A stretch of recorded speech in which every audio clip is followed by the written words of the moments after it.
Hi again, everybody. Kevin Hamlin here. I'm going to bring up one other quick topic here.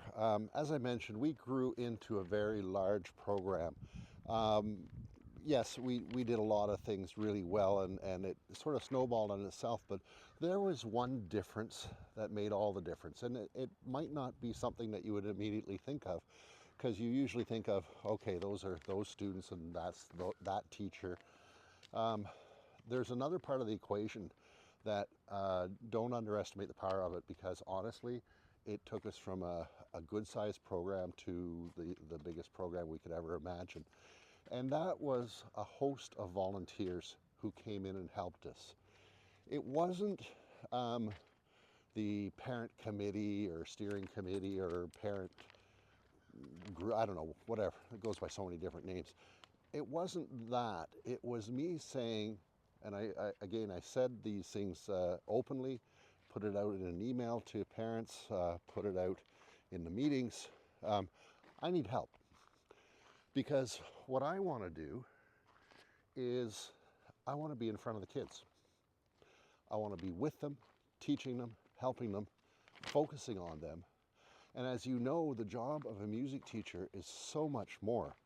You know, the back office stuff, the collecting of different costs of different things, and the accounting and fixing instruments and getting all the music ready and making a copy of this, that, and the other thing, and just an endless string of stuff. And for some reason, music teachers, we tend to try and do it all, and we'll stay extra late, and we'll come in extra early, and we'll burn ourselves up a little bit, and it's just not a good way. And there's stuff that happens during the day that are constantly pulling at our attention.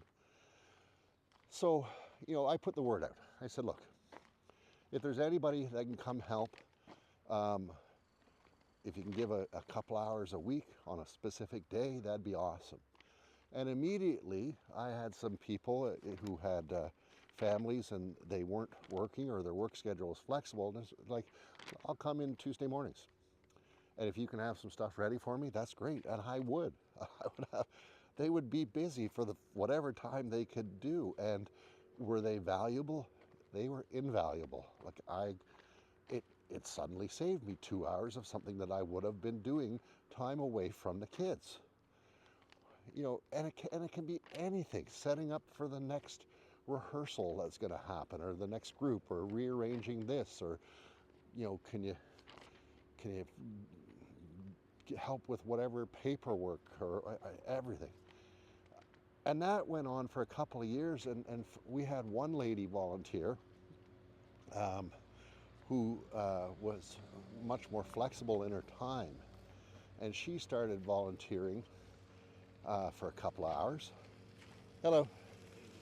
Started volunteering for a couple of hours, which turned into, go that way too, couple of more hours, which turned into a daily thing, which turned into an everyday thing. And she literally turned into an office manager that not only knew all the things that had to happen, and then could help coordinate some of those other more sporadic volunteers. We had a whole marching band. She would coordinate all the sizings and the fittings and everything that had to happen. She was on top of it. Matter of fact, she knew me, what I was good at and what I wasn't good at. And I was always good at the big ideas. I was terrible at the details. She was a details person, and she handled it flawlessly. And inevitably, I would come to remember something that had to happen. She's like, I already got it. And she anticipated some of the deficits that I bring to the table. We had a person who played trumpet. A gentleman who was retired started coming in and was able to help brass players who were struggling, where I wouldn't be able to do that time and attention with them. Hello. And that too, he loved coming in, started playing right in with some of the bands, and he was probably about 60 at the time, and we just called him the kid who just never quite graduated, and the kids loved him. and he was so helpful because he could dedicate time, and he learned the way we taught because he was sitting right there in the classes and helping kids, and could take a kid. I could just point to a kid and he'd be over there and helping him, which is great because that kid needed the help and I had a whole class in front of me. So, look for the ways in your program. Don't be shy. Ask for help because really you want to do what you do best. And that's working with the kids, helping them be successful. And it's not all the other administrative stuff. And you've got to be careful. Don't just allow yourself to say, oh, well, I'll do it after I've worked all day. You need time away.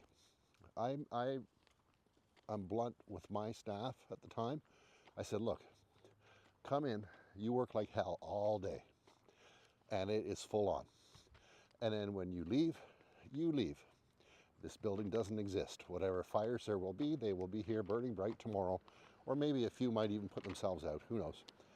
But you have other commitments, and you have another life beyond the world of your teaching, and you don't want to become a really boring person where that's all you are. Have other lives so that you can come back to the music life with fresh eyes and a fresh spirit. And that's important. But if you're spending extra hours doing all those other things and not asking for help, you're ultimately working towards your detriment and really the detriment of your students. So ask for help. For me, it came easy because I truly needed it. Not ashamed to say it at all. And it's one of the best moves that I made. Best to you, everybody.